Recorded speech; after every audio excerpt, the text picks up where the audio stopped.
Well, it's great to welcome you back as we are continuing our studies of the Greek of the New Testament. We are coming this morning, as you know, to chapter 21 of the book that's written by Machen that we've been using along the way here. Chapter 21 deals with what's called the subjunctive mood. As you've noticed in our discussion of Greek, we've concerned ourselves with the verb, and we've noticed that the verb has three different aspects that we've considered.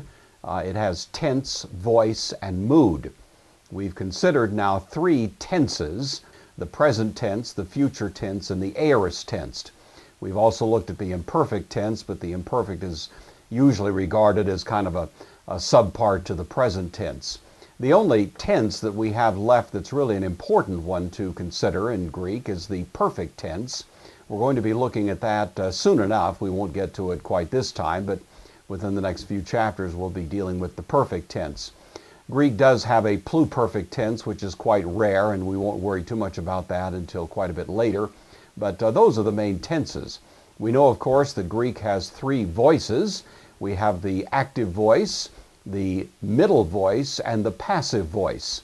The most important of those, of course, are the active, which describes the subject of the sentence actually doing something; the passive voice, in which something is being done to the subject. The middle voice in Greek is not used in its distinct sense in the New Testament all that much, but it is important because there are certain deponent verbs that use those middle endings, and so we have to concern ourselves with the middle voice more for that purpose than the middle sense as such.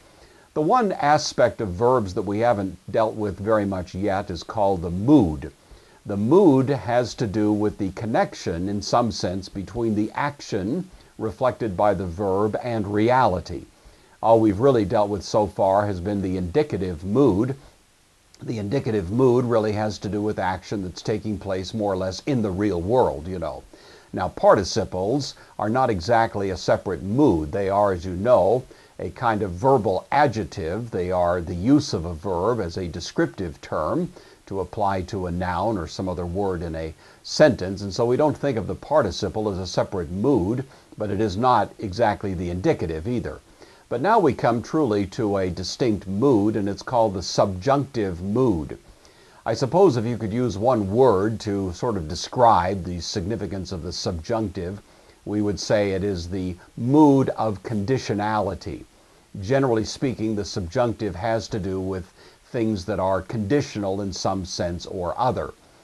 You know that in English we might say, I go to the store. I might say, if I go to the store. If I use the subjunctive, it might be to say something like, if I were to go to the store. And that odd use of the word were there indicates the subjunctive.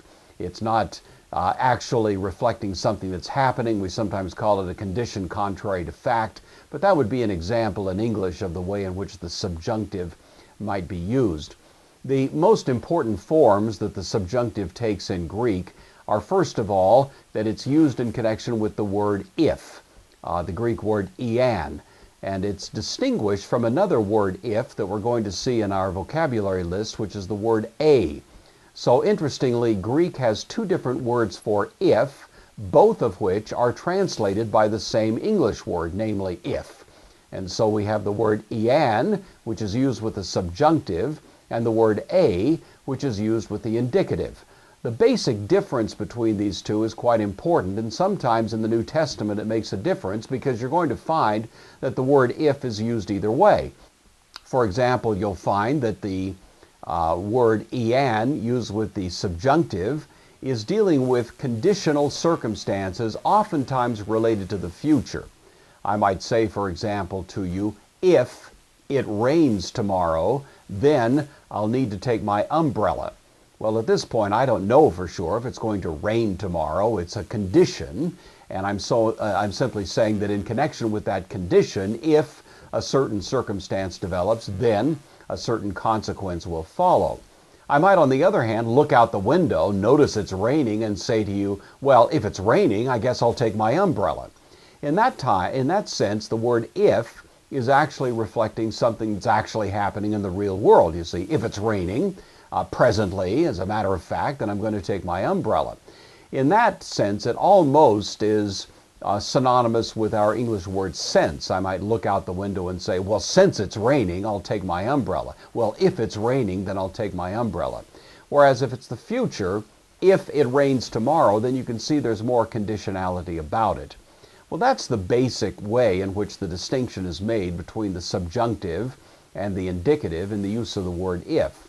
We'll see that, of course, in the exercises, and you want to ask yourself the question as you're doing a translation, what is being envisioned here? Are we talking about a future condition or a kind of generalized idea of conditionality? If we obey the Lord, then we will be His disciples. You see, that's really in the present tense, but it still implies a kind of conditionality about it, and so it would still use the subjunctive. You just have to get a feel for that as you go along, and I think by the time you do the exercises, you'll have a pretty good notion of how that works. Another application of the subjunctive uses the Greek word hinna. Hinna. It's a rough breather, iota, nu, alpha, hinna. That's the word that means in order that. I do something in order that something else may occur. And the word hinna will also use the subjunctive. So whenever you see that word and you're translating, then you want to be sure to translate the subjunctive verb in order that I may go. You see, you'd use the subjunctive form of the word go there rather than the indicative. So that's another way in which it's used. A third way that we'll find in this chapter is when it's used in what's called the hortatory subjunctive. The hortatory subjunctive is when I say something like, let's go to the store. You see, let us go to the store.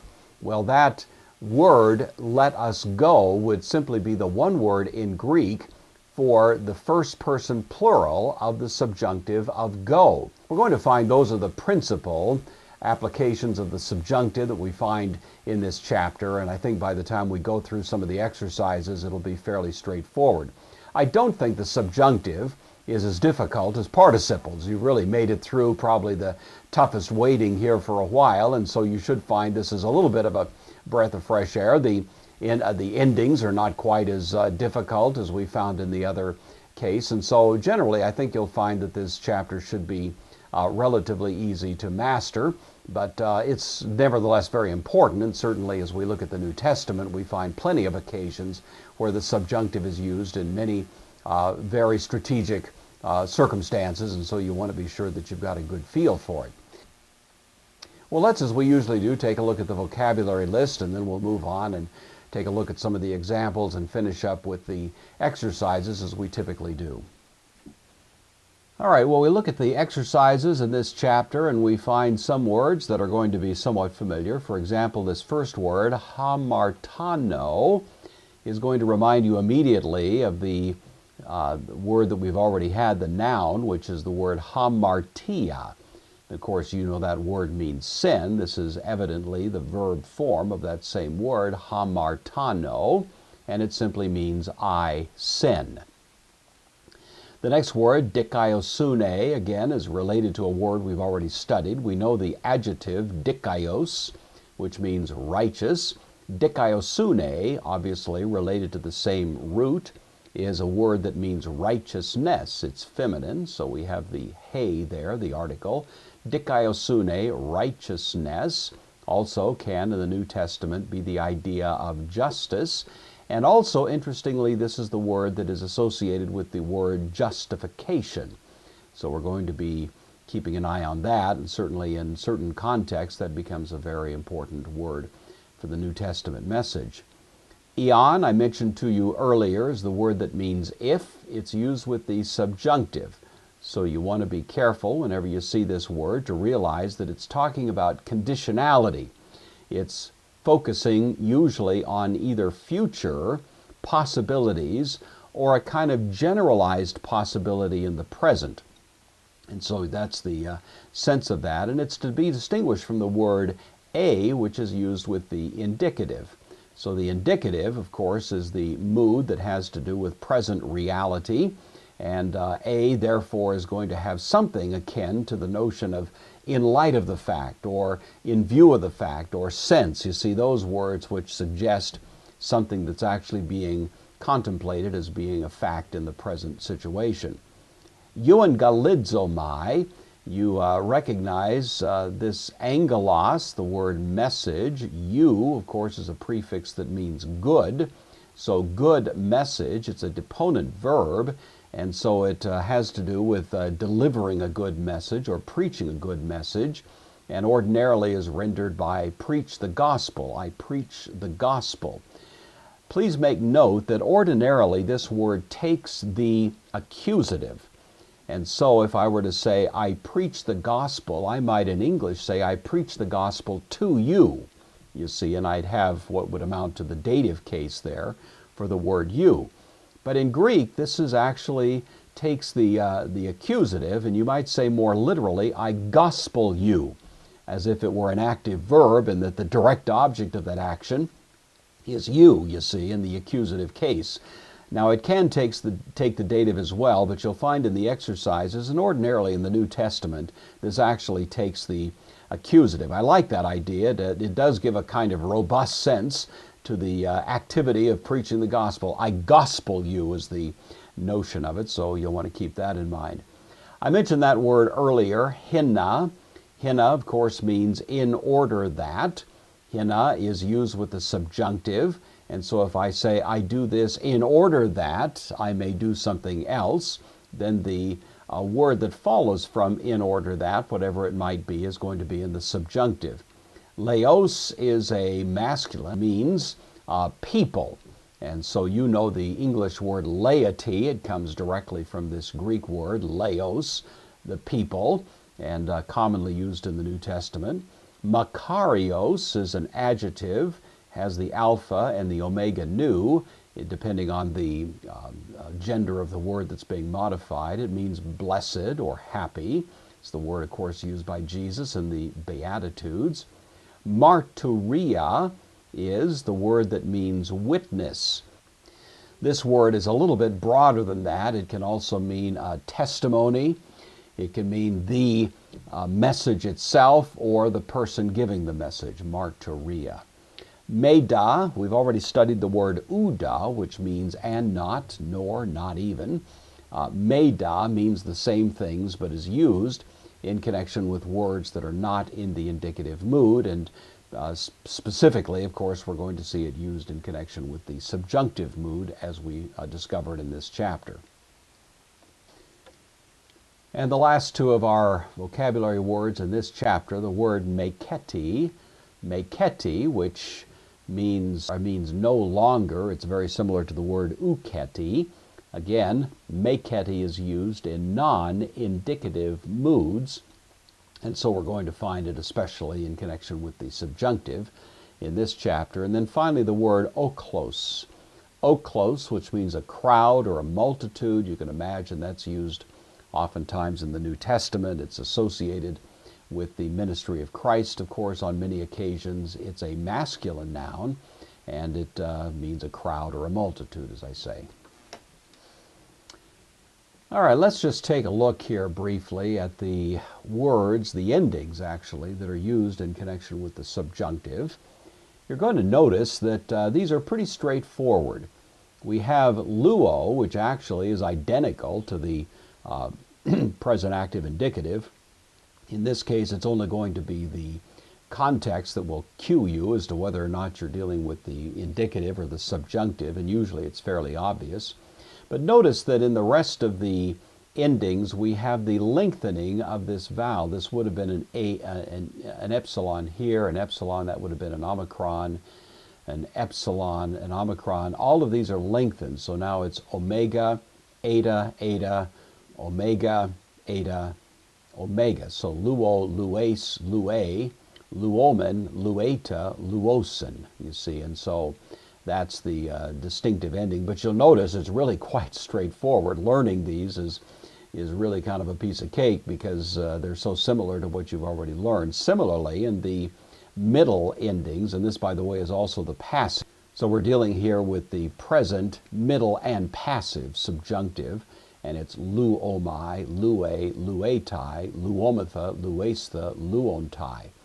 And again, you notice that these endings are quite similar to what we learned in the present tense, the indicative mood, I should say, but it's simply once again lengthening that vowel. So not much to worry about there, and that should be fairly straightforward. And by the way, when you're using a deponent verb, you're going to have these very same endings, and so that's going to simplify our understanding of how the endings are formed in the deponent verbs as well. When we move to the aorist subjunctive, you'll find that the endings are exactly the same. Isn't that nice? No new endings, exactly the same. The only difference between the present and the aorist subjunctive is the presence of the sigma. So the sigma shows up, and that is the only way that we can tell whether we're in the present or the aorist, and so that really is pretty straightforward. I neglected to mention earlier, and I should just comment now, that the difference between the present and the aorist subjunctive is not so much a difference with respect to time. It's not that the aorist subjunctive is referring to past time, or the present subjunctive is referring to present time. The real difference is somewhat more subtle, and you want to make a kind of a mental note of this, especially in the exercises. But the aorist subjunctive is making no reference whatsoever to the continuity of the action. So if you use the aorist subjunctive, regardless of the time frame that is being contemplated, even if it's the future, it's simply talking about the action as such. The present subjunctive, which is actually more rare, is emphasizing the notion of ongoing action. And so there is a kind of linearity to the present subjunctive that is not present in the aorist subjunctive. The aorist subjunctive is not necessarily punctiliar in its focus, although usually would be regarded as so, but the present subjunctive does have that notion of a kind of linearity about it, that is linear time, ongoing action, something like the imperfect tense that we studied earlier, and so just bear that in mind. Finally, we have the aorist passive subjunctive. In this case, of course, the aorist passive is different from the aorist middle, and so we have it separately listed. But again, notice that the endings are exactly the same. This is what's kind of nice about the subjunctive, is you're basically dealing with the same endings all the way through, and the only difference here, the only mark, the only sign, signal that you have the aorist passive in view is that the theta is showing up rather than the sigma that we had earlier. And so again, I think you're going to find the endings are quite easy to master, and that at least in that respect, this is a somewhat easier chapter than ones that we've had in the past. So hopefully that's helpful. Let's take a look at these examples that are provided for us by Machen in this chapter. The first of these that we have is Ion, Aseilthomen, Ace, Tain, Oikion, Opsomatha, Ton, Kurion. Well, first of all, we see the word Ion, which I know is the word if, and I know it takes the subjunctive. And what I find here is Elthomen. We've had Erkamai. We've had the second aorist of it, which is Aelthone. Notice here, this is second aorist, and we're going to have the ending, the first person plural ending in the subjunctive, which we've already noticed. So else othomen, if we enter, ace, tain, oikion, into the house, opsomatha, future, opsomai, you know, is I will see, this is the first person plural, we will see, ton kurion, the Lord. Because it's referring to a future situation, we know that the subjunctive is going to be used here, and that's the idea. If we enter into the house, we will see the Lord. Similar here, we have the word, the sentence eon, didasketa, tous adelphus, pistoi esta didaskaloi. If, this by the way is the second person plural, if you teach, tous adelphus, the brothers, pistoi, faithful, esta, you are, didaskaloi, teachers. So, if you teach the brothers, you are faithful teachers, you see. Notice that the force of this is a conditional, however, if you teach. It's not saying, in fact, that you are teaching. It's simply indicating that if you are teaching, if you are doing so at the present time in a kind of generalized sense, then that renders you faithful teachers. But I wanted to show you the difference here in the sense, because we could have a similar sentence that would use the indicative. A didaskata, if you teach the brothers, you are faithful teachers.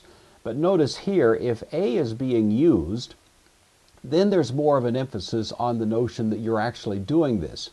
If in fact you are teaching the brothers, then you are faithful teachers. And the assumption in this case is that actually you are doing so. So that I might actually render this, since you are teaching the brothers, you are faithful teachers. You see the difference? Whereas here it's if, and there's a question whether you're really doing so or not. If you are doing this, then you are faithful teachers, but at least impliedly, the possibility is present that you're not doing so. Here, the strong assumption is that you actually are doing so. So if you kind of get the difference between those two, I think it'll help you make sense out of the distinctive sense in which the subjunctive implies a kind of conditionality. Well, with that, let's go ahead and take a look at our exercises. This is number 1 of the translation exercises. Ion, euangelisomatha, humas, lempsistha soterion kai elpida.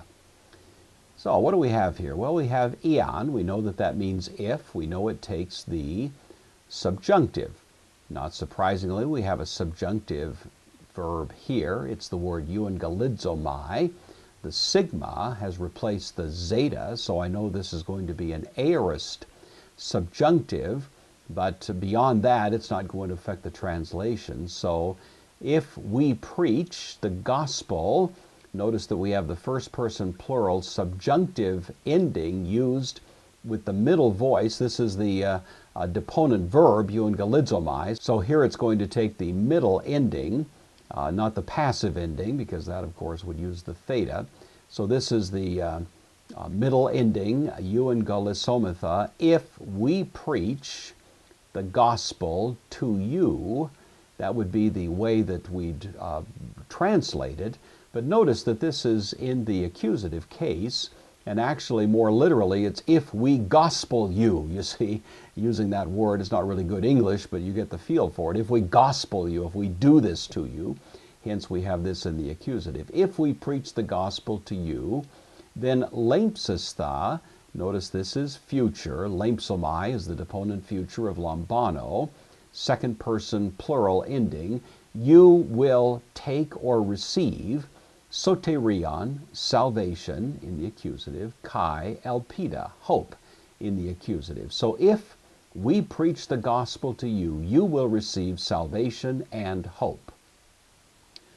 Our second example, again we start off with the word ion, means if. It takes the subjunctive.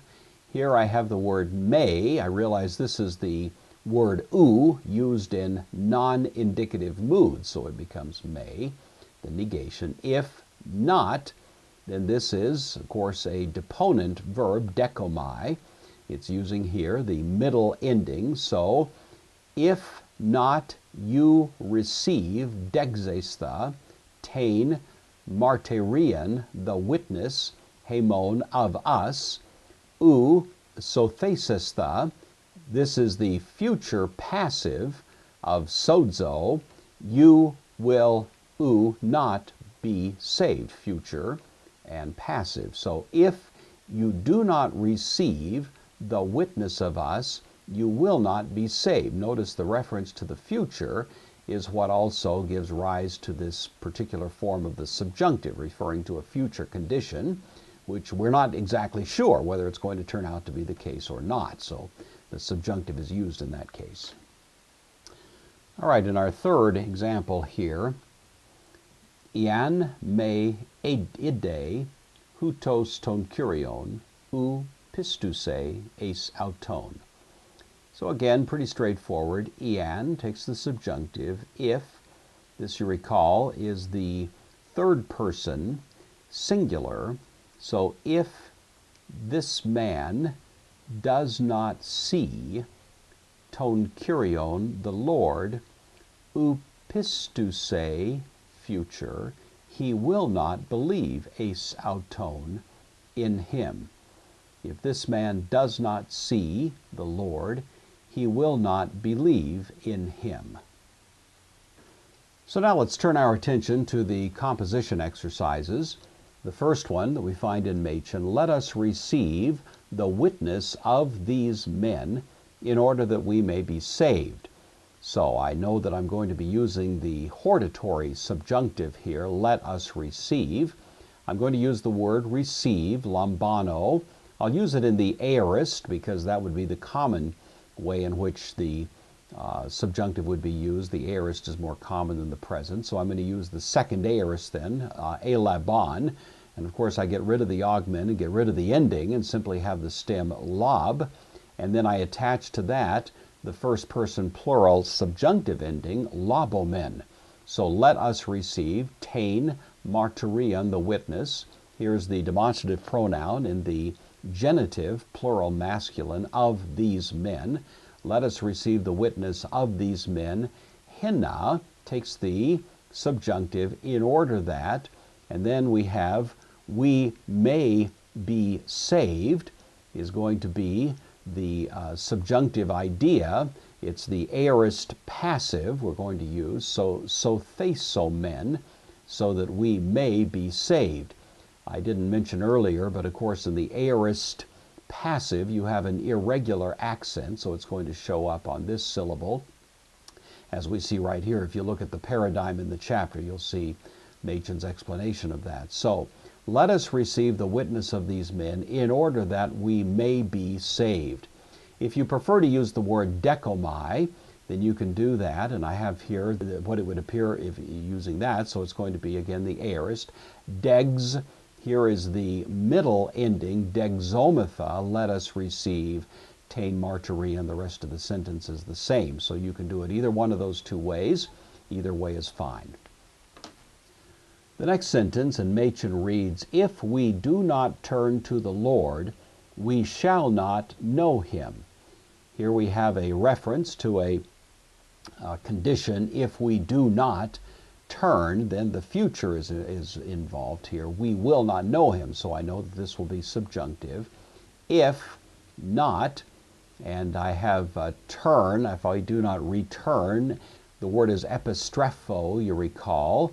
Here I want to use the aorist. There's no augment, so it's epistrepso, and then the omen is the first person plural of the subjunctive. So if epistrepsomen, we do not return, or if we do not turn, pros ton kyrion, to the Lord, ou genosomatha, this is the deponent future of genosko, genosomai, first person plural, we will not know, and then auton, him.